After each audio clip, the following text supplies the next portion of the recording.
Bienvenidos a mi canal.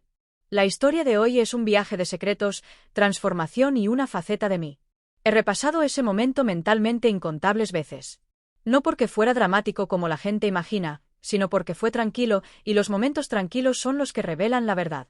Estaba al final de un pasillo en un supermercado, con una cesta llena de cosas que no necesitaba. Y oí mi nombre pronunciado con una voz que solía sonar en mi casa. No fue un grito. No fue brusco. Simplemente fue sorpresa, como quien encuentra un libro que cree que ha sido tirado. Me giré y allí estaba ella, mi exesposa, mirándome con la expresión que tantas veces había visto al final de nuestro matrimonio, la que indicaba que ya había decidido el significado de algo antes de que terminara. Casi podía sentir ese viejo reflejo en mi cuerpo. La necesidad de disculparme solo por existir. La vieja costumbre de poner cara de indiferencia para que no pudiera acusarme de sentir algo inapropiado. Pero algo más sucedió. Algo pequeño y obstinado. Respiré. Me quedé como estoy ahora, con ambos pies en la tierra. Plantada. No me apresuré. No me moví nerviosa. No intenté explicarme de antemano. Y sí, vestía de forma diferente a como ella nunca me había visto. No como un disfraz, ni con la intención de provocar, solo con honestidad. Un cardigan que suavizaba mis hombros. Pantalones de un estilo que solía decirme que no merecía usar. Zapatos que no intentaban hacer que mis pies parecieran más grandes de lo que eran. Nada estridente, nada teatral, solo una versión de mí que había dejado de. Pidiendo permiso. Sus ojos me recorrieron como si buscara el chiste. Podía sentir que lo deseaba, la historia fácil. Que me había derrumbado después del divorcio, que me había convertido en un chiste, que ella se reiría y se iría sintiéndose confirmada. Y cuando eso no llegó, cuando lo que vio fue serenidad, su rostro cambió de una manera que me inquietó más que su burla. Es extraño cómo algunas personas pueden manejar tu dolor mejor que tu paz. No le sonreí como si estuviera representando la victoria. Tampoco me endurecí como un muro. Simplemente dije su nombre con suavidad, como si fuéramos dos personas que una vez compartieron una vida y ahora compartieron un pasillo. La vi esperar a que me derrumbara en la vergüenza. La vi no conseguir lo que buscaba. Ese momento no comenzó mi historia. Fue la evidencia de un final. Y es justo contarte que me llevó allí porque sé cómo se ve desde fuera y también sé lo complicado que se siente por dentro. De niño, no tenía lenguaje para nada de esto. La gente imagina la exploración de la identidad como un anuncio repentino, un antes y un después brillantes. Para mí, fue más como vivir en una casa donde una habitación estaba cerrada con llave y podía oír algo moviéndose dentro. No era un monstruo, no era una vida secreta, solo una parte de mí que no sabía dónde podía estar. Mi infancia fue normal en el papel. Un pequeño pueblo que valoraba la monotonía. Padres que trabajaban duro y creían que las reglas te mantenían a salvo. Una escuela donde a los niños se les enseñaba desde pequeños a tratar la suavidad como una enfermedad. Aprendí rápidamente que gestos provocaban risa, que palabras hacían que la gente entrecerrara los ojos. Aprendí que te podían castigar por disfrutar del color equivocado, por preocuparte demasiado por cómo se sentía la tela, por notar la diferencia entre duro y cruel. La primera vez que sentí esa sensación de habitación cerrada, tenía quizás 7 u 8 años. Estuve sola en casa durante unos minutos, esperando a que mi madre regresara de algún lugar, y entré en su habitación, no como una ladrona, sino como una niña que quería sentirse cerca de la persona que hacía que el mundo pareciera sobrevivible. Toqué la ropa de su armario y sentí que algo en mi pecho se aflojaba, no de una manera romántica ni adulta, sino como se siente cuando se sostiene algo que coincide con la forma de la mano. Fue simple. Las texturas eran diferentes. Los cortes eran diferentes. La idea de que la ropa pudiera ser delicada sin ser débil era algo que no veía que se les ofreciera a los chicos. Recuerdo ponerme un cardigan sobre los hombros y mirarme, no en un espejo, sino a cómo me quedaba. Me sentí tranquila. Sentí por un instante que no contenía la respiración. Entonces oí la puerta principal y la calma se transformó en miedo tan rápido que casi me dieron náuseas. Me aparté el cardigan como si me hubiera quemado y fui a la sala, con el corazón acelerado, la cara ardiendo, segura de que mi madre podía oler la evidencia en mí. No lo hizo. Me abrazó, me preguntó cómo había ido el día, se movió por la casa como si todo estuviera normal. Asentí, respondí e intenté actuar como si no me temblara por dentro. Y esa fue una de mis primeras lecciones. Podía sentir algo profundamente real y aún así estar completamente sola con ello. Así que hice lo que hacen los niños cuando perciben el peligro. Me adapté. Construí una identidad a partir de lo que parecía más seguro. Aprendí a estar bien. Aprendí a tener humor. Aprendí a redirigir la atención. Aprendí a ejercer la masculinidad de la misma manera que se aprende a ejercer la cortesía, observando, copiando, ajustándome. Y también aprendí a dividirme. La parte de mí que sentía alivio en la suavidad no desapareció. Simplemente se escondió. Surgió en pequeños experimentos privados que traté como crímenes. A veces era simplemente sostener un trozo de tela. A veces era probarme una camisa cuando no había nadie en casa. Nunca me quedaba mucho tiempo con ella. El miedo se encargó de eso. Pero incluso esos breves momentos me enseñaron algo que no habría admitido entonces. Había una versión de mí que existía sin tensión. Y podía sentir la diferencia. Para cuando era adolescente, el mundo me había dado un guión. Sé un hombre. Gana siendo un hombre. No preguntes qué significa eso. Simplemente haz los movimientos. Deportes, o al menos la indiferencia correcta hacia los sentimientos. Salir con chicas, pero de la manera esperada, como prueba de normalidad. Reírme cuando alguien se convertía en el objetivo. Actuar como si nada te afectara. No era cruel, pero me volví cómplice. Eso es difícil de admitir, y creo que es importante decirlo claramente. Participé en la cultura que me asustaba porque quería sobrevivir. No siempre me atrevía a decir lo que pensaba cuando la gente hacía bromas sobre la expresión de género. A veces incluso me reía. Un sonido rápido que sabía a metal porque pensé que me daría seguridad. Sin embargo, por dentro, estaba ansiosa de una manera que nadie podía ver. No solo ansiosa por ser descubierta, sino ansiosa porque no sabía qué era. No me sentía mujer. No sentía que quisiera ser otra persona. Simplemente sentía que la categoría de hombre se me imponía de una manera que me obligaba a amputar partes de mí misma para encajar. Y cuanto más intentaba forzarme a entrar en ese espacio estrecho, más inquieta me sentía. Empecé a pensar que el problema era que no era lo suficientemente disciplinada, que necesitaba esforzarme más. Desarrollé lo que ahora reconozco como una especie de perfeccionismo moral. Si pudiera ser lo suficientemente buena, lo suficientemente normal, lo suficientemente realizada, este extraño anhelo desaparecería. Así que estudié. Trabajé. Intenté impresionar.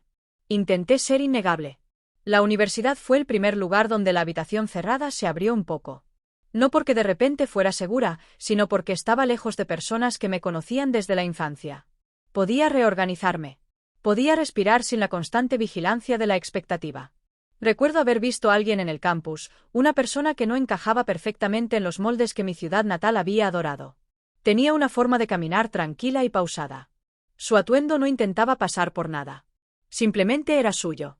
La gente se quedaba mirando. Algunos susurraban. Y aún así, la persona seguía moviéndose como si no le pidiera al mundo que aprobara su existencia. Esa imagen se me quedó grabada, no como una fantasía, sino como una pregunta. ¿Cómo sería vivir sin negociar constantemente con mi propio lenguaje corporal? Aún así, no me lancé a nada. No tuve un montaje de liberación repentina. Lo que tuve fue una lenta guerra de desgaste con mi propio miedo. A los 20 y pocos, intenté por primera vez hablar de ello en voz alta. Ni con amigos, ni con familia, sino conmigo misma en una libreta barata a altas horas de la noche. Escribía frases como: estaba manipulando vidrio frágil. Me gusta la ropa que no es para hombres. Me siento más tranquila cuando me veo de cierta manera. No sé qué significa, y me da miedo que signifique algo malo. Incluso al escribir esas líneas, me sentí culpable, como si estuviera traicionando a alguien. Me llevó años comprender que la persona a la que creía traicionar era un juez imaginario al que se construyó en mi cabeza. Por esa época, también empecé a salir en serio porque ese era el siguiente punto de inflexión en mi vida. Conocí a mi futura esposa en una reunión de amigos. Era inteligente, directa y divertida, de una forma que te hacía sentir incluido en lugar de señalado. Parecía estable. Cuando hablábamos, sentía que podía descansar. Nuestra relación creció como siempre: cenas, vacaciones, rutinas compartidas, la lenta acumulación de confianza. Me dije a mí mismo que el amor resolvería el problema de la habitación cerrada. Que si me amaban lo suficiente, me sentiría como yo mismo. Me dije a mí mismo que el anhelo de ternura era solo estrés, solo una costumbre extraña, algo que superaría con la edad, como los miedos de la infancia. Pero uno no se supera a sí mismo. Solo se superan las historias que se cuenta sobre sí mismo. Los primeros años de matrimonio fueron buenos en muchos sentidos. Construimos una vida que parecía correcta desde fuera. Trabajos, facturas, visitas familiares. Descubrimos las preferencias e irritaciones del otro. Hablábamos del futuro. Intentamos ser adultos como creíamos que debían ser los adultos, responsables, productivos, un poco agotados. Y debajo de todo eso, seguía dividiéndolo todo. A veces me despertaba. Me levanté temprano antes que ella y sentí el viejo dolor de querer existir de una forma más suave. No hice nada al respecto. Ni siquiera lo nombré. Simplemente lo tragué y fui a trabajar e intenté ser el hombre confiable que había prometido ser. Ese esfuerzo tuvo un costo. Con el tiempo, la tensión del autocontrol constante se convirtió en irritabilidad. No rabia externa, sino una especie de opresión silenciosa que me hizo menos disponible, menos paciente. Me volví, sin quererlo, emocionalmente ausente. Llegaba a casa y estaba físicamente presente, pero mentalmente en otro lugar porque gran parte de mi energía se gastaba en mantener una parte de mí encerrada. Aquí es donde necesito ser responsable en lo que te digo. Sería fácil enmarcar mis decisiones posteriores como inevitables o irreprochables. No lo fueron. Mi miedo no excusaba mi deshonestidad. Mi confusión no justificaba la distancia que creé. No la engañé, pero sí me escondí. Y esconderse es su propio tipo de traición porque impide la verdadera intimidad. El punto de inflexión no fue un descubrimiento dramático de ropa escondida ni una confrontación explosiva. Fue más simple y, en cierto modo, más doloroso. Una noche, después de un largo periodo en el que estaba distraída y retraída, y me preguntó, ¿dónde estás? ¿Estás sentada aquí? Intenté responder con algo práctico. Estrés laboral, dinero, sueño. Pero me miró como si no me creyera, porque no lo hacía. Me conocía lo suficiente como para percibir cuando le estaba dando una explicación en lugar de una verdad. Recuerdo sentirme atrapada entre dos miedos, el miedo a perder el matrimonio si se lo contaba y el miedo a perderme a mí misma si no lo hacía. Al principio, opté por el camino habitual. Minimizaba las cosas. Dije que no sabía. Dije que solo estaba cansada. Prometí que lo haría mejor. Y lo hice mejor en lo que sabía. Ayudé más en casa, planifiqué citas, intenté ser más atenta, pero era como arreglar una gotera sin reparar en los cimientos agrietados. El agua seguía entrando. Con el tiempo, la habitación cerrada empezó a presionar las paredes con más fuerza. Empecé a sentir una ansiedad que no tenía sentido en el contexto de mi vida. No podía dormir. Me sentaba en las reuniones y sentía que el corazón me latía con fuerza. Me sentí desconectada de mi propia cara en el espejo, como si estuviera mirando a alguien a quien tenía que dirigir en lugar de a alguien a quien debía ser. Fui a terapia por primera vez porque tenía miedo de romperme. No entré sin anunciar nada sobre la expresión de género.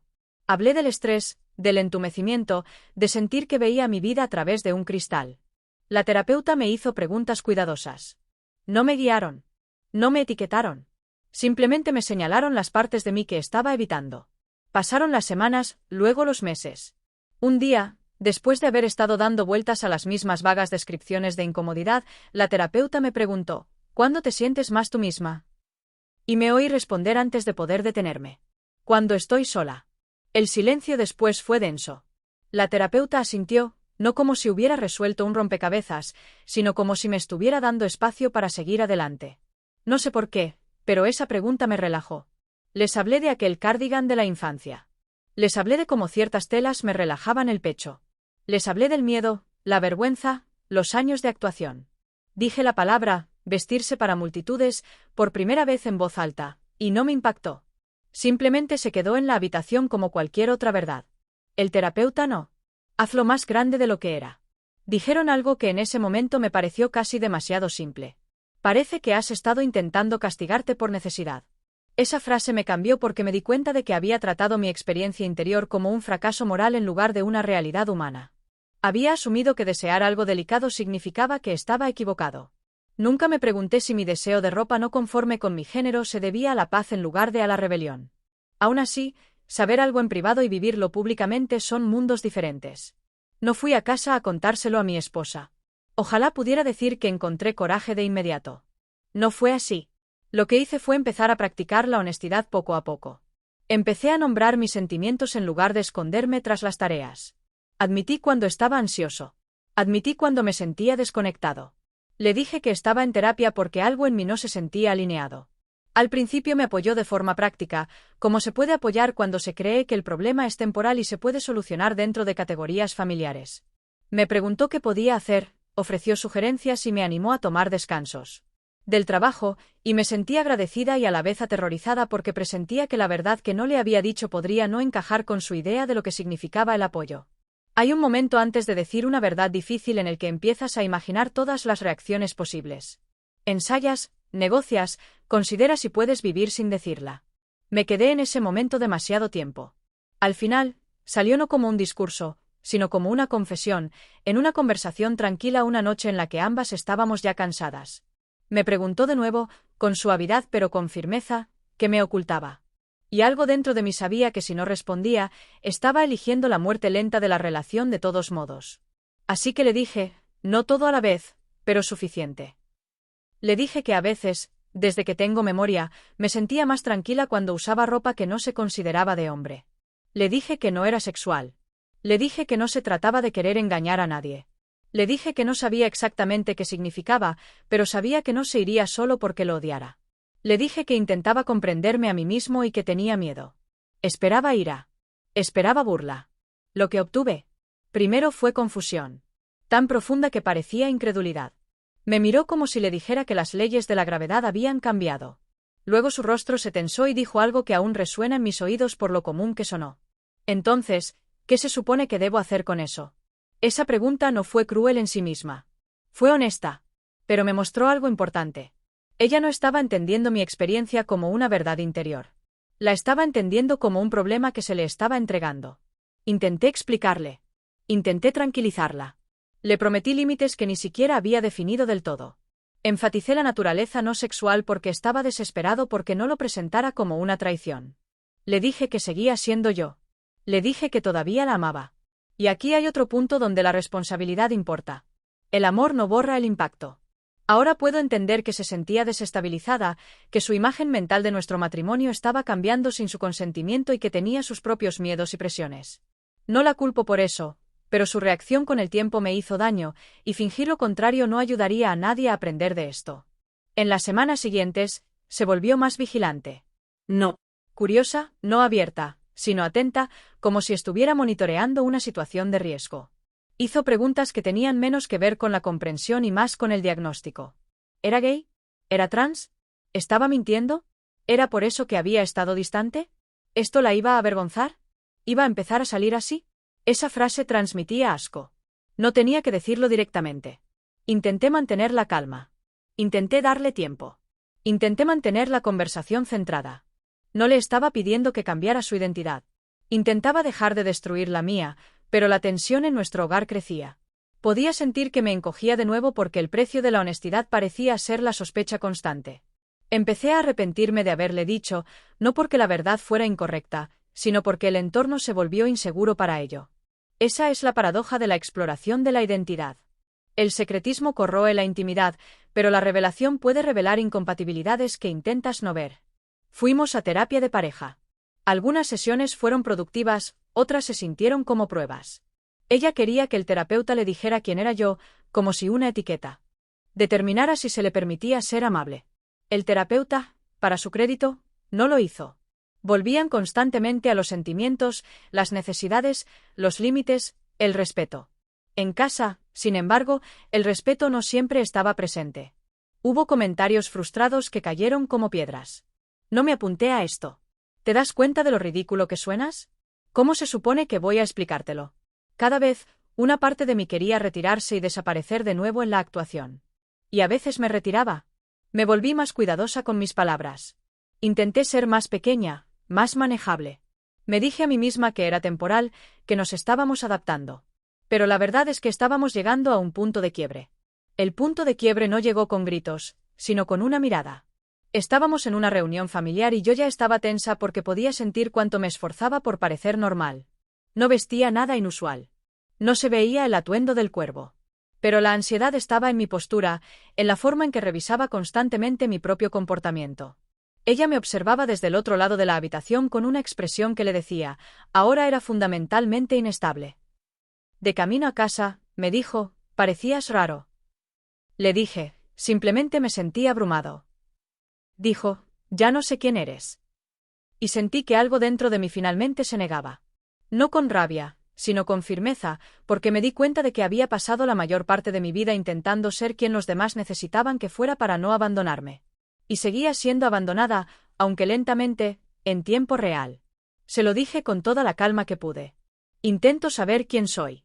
No intento engañarte, pero no puedo seguir viviendo como si fuera una amenaza para mi propia casa. Esa conversación no terminó el matrimonio de inmediato, pero cambió el ambiente entre nosotros. Dejamos de fingir que estábamos de acuerdo. Intentamos negociar durante un tiempo, pero la negociación se centró principalmente en cuánto de mí podía ocultarse para que el matrimonio pareciera intacto. Y cada vez que consideraba aceptar, mi cuerpo reaccionaba como si me estuvieran pidiendo que renunciara a mi propio futuro. Al final, nos divorciamos. Fue doloroso, burocrático y lleno de pequeñas humillaciones. Los amigos tomaron partido o desaparecieron. Los familiares hicieron preguntas que no eran realmente preguntas, solo juicios disfrazados. Hubo días en que me pregunté si destruí mi vida por algo que debería haber hecho. Enterrado. Si alguna vez has vivido con profunda vergüenza, sabes que tu mente se convierte en un narrador poco fiable. Te dice que mereces la soledad. Te dice que la paz es solo para los demás. Te dice que si quieres algo fuera del guión aprobado, eres egoísta. Después del divorcio, viví solo en un pequeño apartamento que parecía una sala de espera. El silencio era a la vez alivio y dolor. Había perdido la vida que construí, y también tenía espacio para dejar de actuar por primera vez en años. Pero la libertad, aprendí, no es lo mismo que la tranquilidad. La primera vez que elegí vestir lo que quería en mi propia casa, no como un momento robado, sino como un acto intencional, lloré. No porque me sintiera emocionante, sino porque se sentía como volver a un cuerpo que había abandonado. Me miré al espejo y no vi una broma. Vi a una persona cansada aprendiendo lentamente a habitar su propia vida. Vi cuánto de mi adultez se había construido sobre el miedo. Y sentí el peso de lo que había costado, mi matrimonio, mi reputación en ciertos círculos, mi sentido de pertenencia. También sentí debajo de todo eso algo que no había sentido en mucho tiempo.